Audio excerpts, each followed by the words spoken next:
Refinement of Antichrist by Natalia Foley. Chapter 8. All Rights Reserved.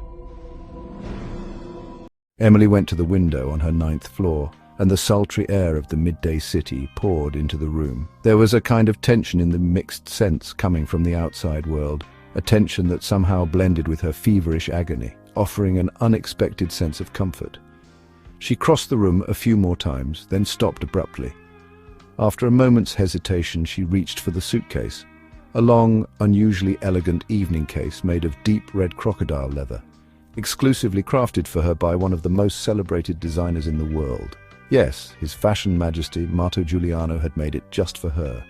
This bold, oversized statement piece existed as a singular creation. And now it sat before her eyes. She lifted it gently and placed it on the middle-high coffee table, constructed from armored glass and supported by 3 elegantly carved hardwood legs. With deliberate flair, she opened the golden clasp on the bag. The red beauty parted its center, and at that very moment, while she was almost ready to gasp from the intense energy radiating from within, she began to suffocate. A large, strong hand had been pressed over her mouth from behind, cutting off her breath. "Oh, oh!" she tried to cry out, struggling against his grip, but it was useless. "Didn't I tell you not to do it without me?" A low, mellow voice whispered into her ear. "Didn't I tell you?" She tried to nod, still gasping for air, until finally the hand was removed from her mouth. But before she could speak, her lips were captured in a kiss so passionate and intoxicating that Emily ceased all resistance and surrendered completely to the will of the intruder.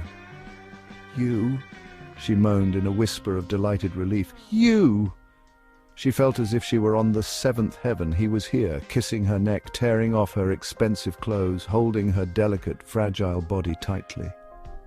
The familiar sensation of him inside her filled her soul with immense pleasure. The joy of being possessed by the man she loved.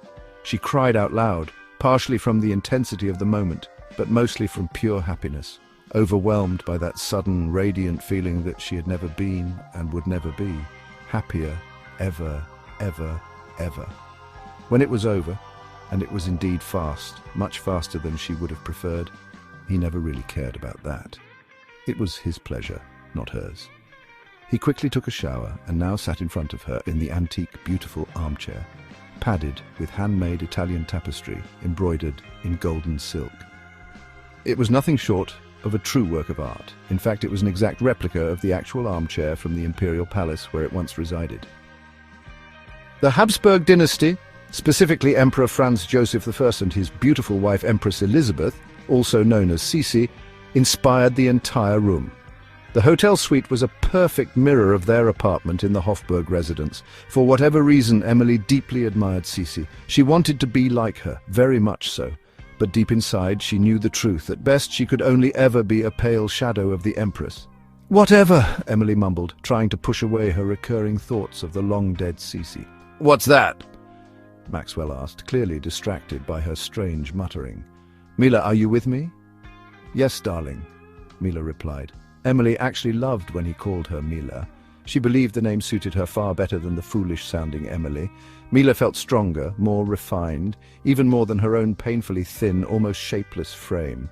Mila instead sounded strong and powerful, decisive and impetuous, exactly how Emily wanted to be seen. Unfortunately, she didn't feel that way herself, although today was the most important day of her life. She had finally transformed from Amelia into Mila. She had done something unthinkable. She stole the Spear of Destiny from the museum for the man she loved. Mila smiled at the thought of what her father, or even more importantly, her grandfather, would say if they found out. They wouldn't believe it. They'd insist she was under the influence of some unknown drug or in a hypnotic state, because the Emily they knew, or rather the one they created, would never have been capable of an independent act, much less anything risky. They had raised her like a fragile, sickly flower that needed protection from everything. The sun, the wind, drafts, water, even the world itself. Real life, with all its colors, pleasures, passions, sufferings, tears and achievements that belonged to them. For her, they had reserved only a pale, virtual shadow of real living. Everything required approval by the men in her family before she could be allowed to connect to anything. It was as if they were free to eat French pâté or baked potatoes, while she was only permitted mashed potatoes. Her life had been sterilized to prevent any possible harm or danger, and therefore it had been pathetically tasteless until she met Maxwell. He entered her life without asking permission, without taking any test, bypassing every level of control. He simply gave her a wink one early morning in the hotel lobby. She was so indignant that for a moment she lost the ability to speak. Then he took her hand and led her to his room, and then he kissed her. No words, just action. It was an overwhelming moment she did not resist. She couldn't get enough of him, ever. She never demanded anything from this man. She never asked him questions. Their relationship followed his terms, and those terms were unusual. No obligations, no responsibilities, no promises on his part. Yet she always felt his invisible presence.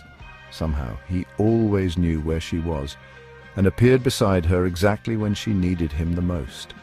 It had been going on for the past 3 years, and what mattered most to Mila was that no one in her family knew about this relationship.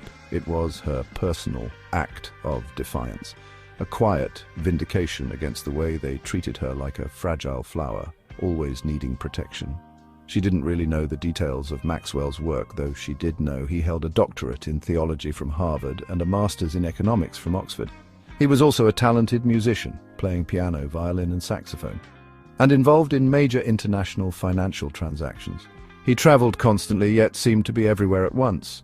More importantly, he never had any financial problems and never let her spend a penny when they were together. They stayed only in the most expensive hotels and dined in the most exclusive restaurants. Mila didn't dwell on it. To her, it was normal. She lived a similar life herself. Aside from running a charitable foundation established by her family and managing their donations to major museums and cultural institutions around the world, she didn't do much else. She had always lived in luxury, and it felt as natural to her as breathing air. So she never questioned where his money came from. Perhaps he was simply born to be rich, just as she was. What was strange about that? One day he asked her what she could do for him. Everything, she answered without hesitation. The response came naturally, even if she had thought about it for a day or an entire year. She wouldn't have said anything different. He looked at her seriously. What if it would be something dangerous, risky, outrageous? Even better, she replied, and this time she truly meant it. Do you manage donations to the Vienna Hofburg Museum? Sure, Mila said, taking a bite of a large piece of tiramisu cake. We'll be sponsoring their exhibition at the New York Metropolitan Museum later this year. I want you to steal the Spear of Destiny from the Vienna Museum for me, Maxwell said, also taking a bite of his tiramisu. What? Mila laughed out loud. Steal the Spear of Destiny? Oh my God! I'm serious, Maxwell replied, looking at her with no trace of humor in his voice or expression. That instantly sobered her. Is that what you want me to do for you? She asked. Yes. She didn't even ask what she would get in return. It didn't matter. What could he possibly give her that she didn't already have? She was thrilled at the thought of finally being able to give him something he did not possess. They planned this bold act carefully. Mila enjoyed every single moment of the preparation, and it brought them closer together than they had ever been during the previous 3 years of their relationship. Using her official position as president of one of the most generous global art foundations, Mila contacted the museum's administration. In fact, it wasn't difficult. They had known her for a long time. Her family was well known in Austria, and Mila belonged to one of the most noble European aristocratic lineages, with a pedigree dating back to the 12th century. Her family owned several of Europe's most famous and historic hotels, including the Bristol in Geneva, the Sacher in Vienna, and the Ambassador in Berlin. These establishments were frequently used by top diplomats from around the world for private meetings, and were regarded as among the safest and most discreet venues for such affairs. Mila's family was always on the A-list of European royal circles and was regularly invited to the most prestigious events and celebrations. So when Mila became personally involved in organizing the highly anticipated exhibition in New York, the museum administration welcomed her involvement with gratitude. They expected a generous donation, and rightly so. Her foundation heavily funded the complete renovation of the museum's security system. As a result, She gained access to all security codes and held the final authority over each and every component installed in the new system.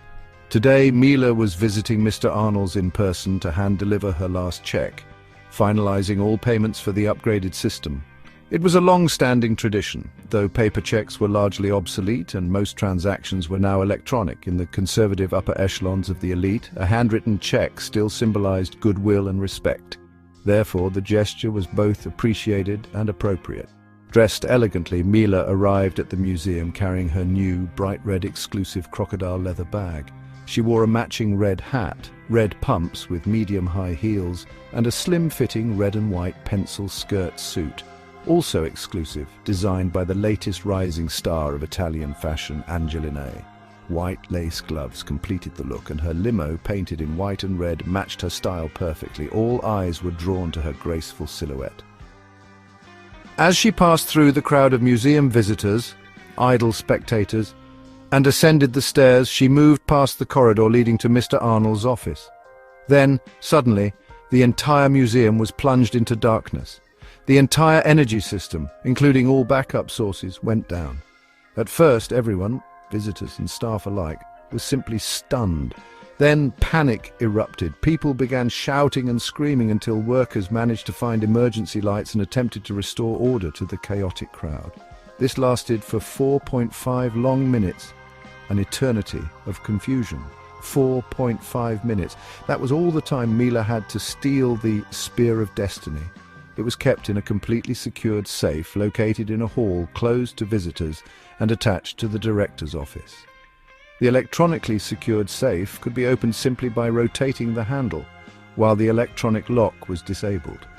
Mila placed the spear inside her beautiful bag, then returned to the reception room next to the director's office. When the lights came back on, she was found lying unconscious in the armchair. Nobody was surprised.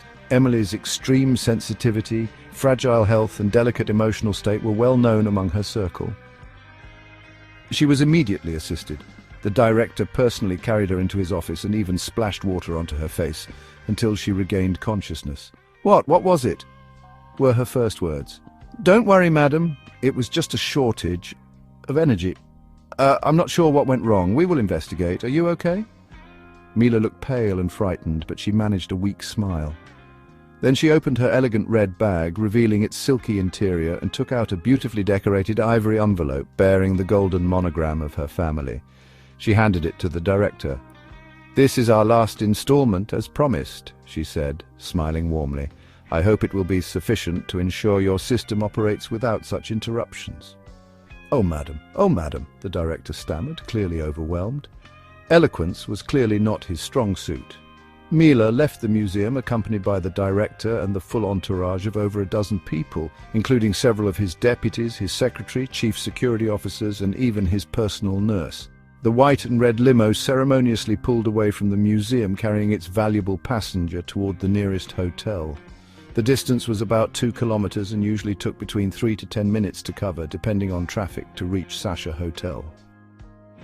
For Mila, this short trip felt like the longest journey of her life, the time of her transformation. In just a few minutes, the little weak flower had become a dangerous predator. She had just stolen the Spear of Destiny from the museum. And she had done it cold-bloodedly. She had outsmarted an entire crowd of clueless people. She felt superior to them all, everyone except, of course, the man she loved. But she had come so close to him in strength that she was nearly ready to face him as an equal. Ready, but not yet willing to let go of the role he expected from her. She smiled. She decided that Maxwell should not know about this change. Not yet. Mila was beginning to discover the pleasure of secret joy, the quiet thrill of realizing her own inner power. That's what she was thinking now, staring at Max's strong, muscular, almost perfect body. He sat before her, wearing only a robe of pure silk. He looked so sexy, so attractive, that for a moment she forgot about her newfound confidence and was simply a woman deeply in love with this man. "Mila, are you with me?" Max repeated, surprised by her silence. He mistook it for lingering stress from the recent events, completely missing the subtle shift in her demeanor, the birth of a new Mila. "Oh, yes, darling," she replied, her voice perfectly clear, calm, and self-assured. Nothing like her usual self. And still, Max, didn't notice, perhaps because he was too caught up in his own emotions. Today was the greatest day of his life so far. One of his most important goals, taking possession of the biblical artifact, the Spear of Destiny, had finally been fulfilled. "Mila," he said, rising from his seat, "I have to go. You know what to do." She nodded, watching with detachment as Max packed the spear, got dressed, and headed toward the door. Only then did he sense something unusual in her behavior. Normally she would be clinging to him, begging for more time, trying to keep him close. Not this time. "Are you okay, Mila?" he asked gently. "Sure," she answered, her voice firm and confident. The new Mila emerging for just a second. Then, as if realizing she might reveal too much too soon, she softened her tone and added, "Darling, I will miss you." Her familiar words, spoken in the voice he knew so well, sounded comforting, reassuring even, as if everything were exactly as it always had been. Max nodded, satisfied. He gave her a brief embrace and kissed the top of her head before leaving. "I'll be fine, darling," Mila said softly to his retreating figure, but this time her voice carried something different, something sharp beneath the surface. It sounded like a promise or a warning. End of chapter 8. To be continued.